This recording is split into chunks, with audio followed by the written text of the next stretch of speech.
दोस्तों, चुनावी यात्रा का ओपिनियन लेने के लिए निकला तो यहाँ पे कुछ लोग बैठे हुए थे, बूढ़े बुजुर्ग हैं। उनसे मैं जानने के लिए निकला कि उनका एक्चुअली मुद्दा क्या है, क्या चुनाव को लेकर के वो कितना यानी वो सोचते किस बेस पे हैं, उनकी यानी उनके लिए स्वास्थ्य, शिक्षा या रोज़गार या महंगाई को लेकर के उनके अंदर क्या विचार है। जी, आपका क्या नाम है? जी जी, आपका शुभ नाम क्या है? घनश्याम पटेल। जी, जो आपके लिए चुनावी मुद्दा है क्या? चुनावी मुद्दा क्या है?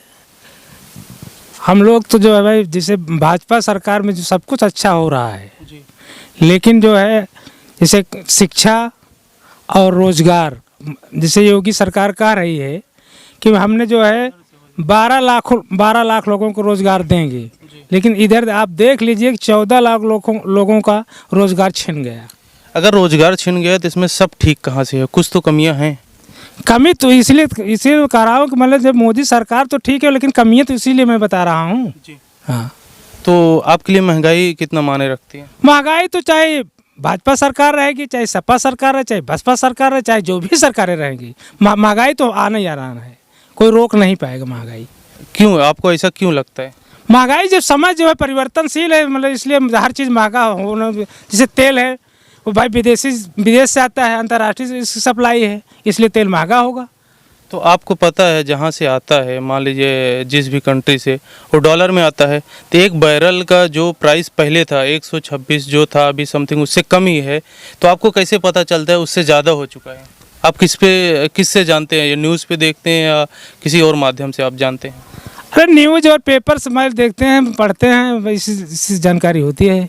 तो अभी आपको कितना डॉलर एक बैरल का प्राइस है, आप बता पाएंगे? नहीं, इसको तो अभी हमको नहीं मालूम है। फिर तो आप कैसा कह रहे हैं, दावा कर रहे हैं कि यानी कि महंगा है, उसके बाद यहाँ भी महंगा कर दिया गया है? कहाँ इसको हम कह रहे हैं? मैं ये कह रहा हूँ महंगाई कोई पार्टी से, राजनीति से कोई रोक नहीं पाएगा, क्योंकि डीजल पेट्रोल जो अंतर्राष्ट्रीय हो है, इसलिए चाहे जो भी सरकार रहेगी इसका रेट कोई रोक नहीं। हाँ, अगर टैक्स जो है जो लगता है यहाँ पे, वो अपना टैक्स सरकार अपने वाहन करेगी, तभी जो है सस्ता हो सकता है, और कोई दो राय नहीं, कोई भी सरकार उसको रोक नहीं पाएगी। यानी आपके लिए महंगाई मुद्दा है? अरे महंगाई मुद्दा तो है ही है। चलिए ठीक है। जी, आपका शुभ नाम? मेरा नाम भाई साहब अब्दुल रज़ाक। जी, आपके लिए सबसे ज़्यादा क्या नहीं, शिक्षा, स्वास्थ्य या रोज़गार या कोई अन्य मुद्दा है? हमारे पास तो भाई साहब, मैं आर्मी से रिटायर्ड हूँ। वैसे भी इंडिया काफ़ी हद तक घूमा है, और जब से ये सरकार आई है तब से तकरीबन ये महसूस हो रहा है कि हर तरह से कोई ना कोई दिक्कत है। चाहे वो महंगाई को ले लीजिए, सर्विसेज को ले लीजिए, धार्मिक मैटर ले लीजिए, जातीय मैटर ले लीजिए, हर साइड से कहीं ना कहीं उलझा हुआ मामला है। यानी जो राजनीति जाति समीकरण पे वोट का बंटवारा होता है, उसको आप ये बहुत गलत है, बहुत ही ज़्यादा गलत है। नहीं, भाजपा के पहले भी ऐसा होता रहा है ना? क्योंकि देखिए, जब हमने अपने संविधान में बना दिया कि हमारा देश मतलब सर्वधर्म निरपेक्ष देश है, सबको अपने अपने धर्म, अपने मजहब को मनाने का, हाँ, और उसका प्रचार प्रसार करने का पूरा हक और अधिकार है, फिर हम ही उसको छेड़ें, तो ये गलत है। बिल्कुल, आप सही कह बनाया और हम ही तोड़ रहे हैं।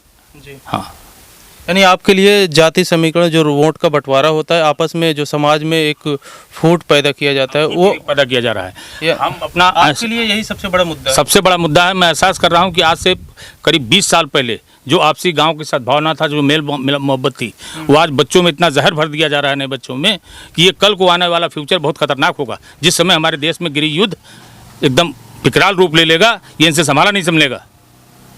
तो इसके लिए सॉल्यूशन क्या है आपके हिसाब से? इसके लिए सॉल्यूशन हमारे जो अधिकारी तो छोड़िए, अधिकारी तो नेतागणों के तहत हैं, जो देश के हमारे कहन कि किस बात का रोना है और किस बात पे रोते हैं, और कश्ती के मुहाफिज ही कश्ती को डुबोते हैं। जो इसके मालिक हैं, जो इस देश का बागडोर लिए हुए बैठे हैं, अगर वो नहीं संभालेंगे तो ये बहुत मुश्किल है समझना। लेकिन आप कह रहे हैं शासन के अनुरूप प्रशासन चलता है, लेकिन कहा जाता है ये कि शासन एक पक्ष में होता है, दूसरे यानी दूसरे छोर पे प्रशासन होता है। तो आप कितना इसको मानते हैं? प्रशासन शासन के दबाव में है। आज एक एसपी की मजाल नहीं है कि एक विधायक या सांसद के आगे वो बोल जाए। लेकिन इसके पहले भी होता रहा है, नहीं 2014 से पहले भी होता रहा। इतना नहीं था। यहीं प्रतापगढ़ में एसपी आए थे, खान साहब, हाँ, उनको जो पावर मायावती ने दे दिया वो सब का डाले, कुछ छोड़ा नहीं उन्होंने। मैं किसी का नाम नहीं लूँगा उसमें। चलिए, यानी कि आपका माना जाए कि जाति समीकरण आपके लिए सबसे विशेष मुद्दा है। सबसे बड़ा खतरा है हमारे मुल्क के लिए, हमारी भारत माँ के लिए बहुत बड़ा खतरनाक मुद्दा है वो। जी, आप भी कुछ कहना चाहते हैं? आपका शुभ नाम? राम कुमार पटेल सर। तो आपके लिए क्या मुद्दा है इस चुनाव, यानी 2022 के जो चुनाव होने वाला है, आपके लिए विशेष सबसे खास मुद्दा क्या है? इस 2022 चुनाव में बहुत खास मुद्दा कुछ नहीं है। महंगाई जो है, महंगाई के उपयोग के हिसाब से महंगाई रहती है, बढ़ती चली जाएगी। हम अगर उपयोग करेंगे ज़्यादा तो उसका कीमत भी बढ़ेगा। जब उत्पाद नहीं होगा किसी चीज़ का और उस पर हम उपयोग ज़्यादा करेंगे तो उस चीज़ कमी जब होगी तो उस पर महंगाई ज़रूर आ जाएगी। यही डीजल पेट्रोल का नतीजा है। एक बाइक जहाँ जिस गांव में थी वहाँ आज 100 बाइक हैं। 100 बाइक में सब बाइक में पेट्रोल। तो आपके हिसाब से बाइक ज़्यादा नहीं होगा तो कैसे देश माना जाएगा विकास हो चुका है देश का? बाइक ज़्यादा हो गई, विकास भी हो रहा है, विकास चल रहा है। लेकिन आपके लिए महंगाई मुद्दा नहीं है। महंगाई मुद्दा नहीं है। फिर आपके लिए मुद्दा है क्या? कुछ तो होगा। अब भाई जैसे देश चला रहा है, सरकार चल रही है, इस पे मुद्दा एक ही है हमारे समझ में। शिक्षा का स्तर डाउन है, शिक्षा में सुधार हो जाए, देश बढ़िया चल रहा है, हम उससे संतुष्ट हैं। स्वास्थ्य का? स्वास्थ्य भी वहाँ भाई तो अभी तो छोटा मोटा कर्मचारी गद्दारी करते हैं। सरकार नहीं चाह रहा है किसी की दवा इलाज ना हो ढंग से। हमें जिम्मेदारी मिली है कि यहाँ जो रोगी आए उनका देखभाल बढ़िया से करो, हम नहीं करेंगे। हम मनमानी कर लिए, तकलीफ़ ज़रूर हुआ मरीज का, लेकिन अब ये देश जो चलाने वाला नहीं बता रहा है कि आप इलाज मत करो, तो देश चलाने वाले का दोष इसमें नहीं है। उन्हें साधन सुविधा दिया है। जहाँ एक अस्पताल थी वहाँ 10 अस्पताल आज हो गई है। अस्पतालों की संख्या बढ़ा दी, धन दिया, उसमें डॉक्टर रखा, दवा भी दे रहा है, लेकिन मरीज संतुष्ट रूप से नहीं हो, जो कि वो सरकारी कर्मचारी हैं वो कमी कर रहे हैं। लेकिन बेरोजगारी भी तो मुद्दा है। लोग को देखिए, आप भटक रहे हैं दर दर, जो नौजवान। हाँ, बेरोजगारी चाहे जो सरकार आए कभी नहीं दूर कर पाएगी। कहाँ से कर पाएगी? आज वैज्ञानिक पद्धति है, एक आदमी जहाँ काम करता है वहाँ 100 आदमी बेरोजगार बना रही है। क्यों बना रही है भाई? एक टेक्निकल मशीन आई है, जहाँ 100 आदमी काम करता हो, अकेले एक आदमी करके चला जा रहा है। कहाँ ले जाएंगे रोजगार को? लेकिन ये आप निजीकरण जो होता जा रहा है, चाहे वो रेलवे विभाग को देख लिया जाए या किसी भी अन्य सरकारी आप देख लीजिए, तो अब पूरा प्राइवेटेशन होता जा रहा है। आप इस पे कितना इस पे संतुष्ट हैं? जो कर्मचारी हैं उनसे पूछा जाए कि आपका भरपूर वेतन मिलता है, साधन सुविधा मिल रहा है, आपका 3 मतलब इंश्योरेंस भी है, आपके परिवार के इंश्योरेंस है, और सरकारी कर्मचारी से पूछा जाए कि आप इसके लिए क्या करते हो, वो आपका धन मतलब कमाने का 100 रुपये की जिम्मेदारी है तो 50 भी नहीं कमा के दे रहे हैं सरकार को, तो सरकार क्या करेगी? निजीकरण कर ही करेगी। देश पीछे जा रहा है। हम तो इस सब सहमत हैं, निजीकरण का हो जाए बढ़िया है। पूरा प्राइवेटेशन हो जाएगा, देश विकसित हो जाएगा 100% विकसित हो जाएगा। इसलिए कि जो धन को दुरुपयोग हो रहा है उपयोग होगा। आज प्राइमरी मास्टर का 70,000 वेतन है और 10 लड़के को नहीं सिखा पा रहे हैं पढ़ाने के लिए, और 2,000 का प्राइमरी उठा कर नर्सरी टीचर जो होता है वो बच्चों के ABCD पढ़ा देता है। और बिल्कुल आप सही कह रहे हैं। अगर वो तो अगर प्राइवेटेशन होने से वो ठीक तो नहीं होगा ना? नहीं, काहे नहीं ठीक होगा?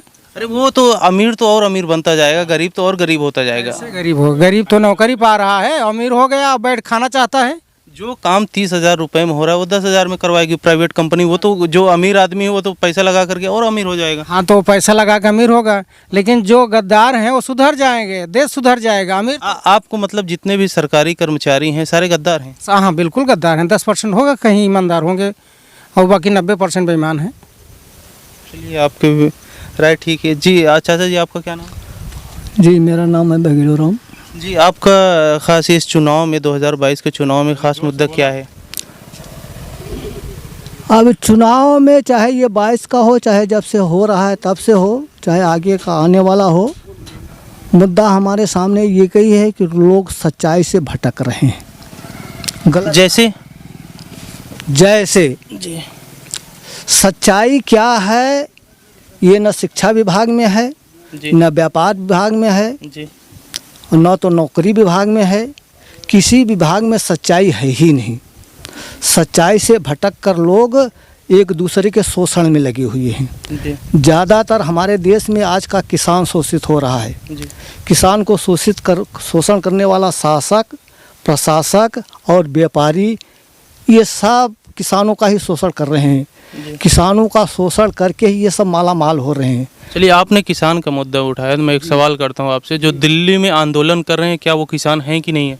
भाई हम तो, हमारे विचारों में तो सब चमचे हैं, किसान वहाँ कोई नहीं है। तो किसान किसको माना जाए? किसान जो खेती बाड़ी कर रहा है, जो उपज, यानी वो आंदोलन नहीं कर सकते है? कौन किसान? जी अब किसान आंदोलन करने के लिए उसके पास समय ही नहीं, आंदोलन क्या करेगा वो? किसान यानी के पास आप राकेश टिकैत को किसान नहीं मानते? जी नहीं, हम राकेश को नहीं मानने के, टिकैत को मानते हैं। जी टिकैत शब्द को मानते हैं, लेकिन राकेश शब्द को हम टिकैत नहीं मानते हैं। टिकैत शब्द की व्याख्या हमारे पास है, जो टिकने वाला हो। ये सब तो भागने वाले हैं, चाहे वो राकेश टिकैत हो, चाहे कोई भी नेता हो, कहीं का भी कोई नेता हो। नरेंद्र मोदी भी टिकने वाले नहीं, वो खुद कहते हैं कि हमको झोरी लेके आए, झोरी लेके चले जाएंगे, वो भी भागने वाले। टिकने वाला कौन है यहाँ पर? टिकने वाला सिर्फ किसान है, जिसके सीने पर चना नहीं, लोखंड दरा जा रहा है, लोखंड का चना दरा जा रहा है। जी किसान जितना परेशान है उतना कोई परेशान नहीं। न तो व्यापारी परेशान है, न तो नेता परेशान है, और न तो क्या कहते हैं नौकरी वाले परेशान हैं। कोई नहीं परेशान है। परेशानी सिर्फ किसानों की। किसानों को जागृत किया जाए, किसानों को कैसे आप सरकार से क्या उम्मीद करते हैं किसान को लेकर के? सरकार से तो हम उम्मीद करते हैं कि वो किसानों का, जैसे अभी बात आती है कि किसानों की आय हम दुगना करेंगे, दुगना करेंगे, लेकिन दुगना करने के बजाय किसानों को भी बेचने में लग गई है सरकार। किसानों को भी बेचने का काम किया जा रहा है। अब वो 3 कानून जो बना है उसके बारे में हमको जानकारी नहीं है, लेकिन 3 कानून में लोगों को भ्रम हो रहा है। कुछ लोगों को, वो चाहे चमचे हो चाहे किसान हो, इनको भ्रम है कि ये किसानों को बेचने का काम किया जा रहा है। किसान भी बिक जाएंगे। जब किसान भी प्राइवेट हो जाएंगे तो ये बेचारे उनकी नौकरी करेंगे, किसान रह ही नहीं जाएंगे, खत्म हो जाएंगे। यहाँ पे 4 लोग का ओपिनियन लिया, सबका अलग अलग मुद्दा है। कोई सरकार को समर्थन कर रहे, कोई जाति को लेकर के सवाल उठाए, कोई किसान को लेकर के उठाए। इसी तरीके से मैं अगली कड़ी में अगला वीडियो बनाऊंगा, आगे चल के पब्लिक का ओपिनियन लूँगा। वीडियो देखने के लिए शुक्रिया।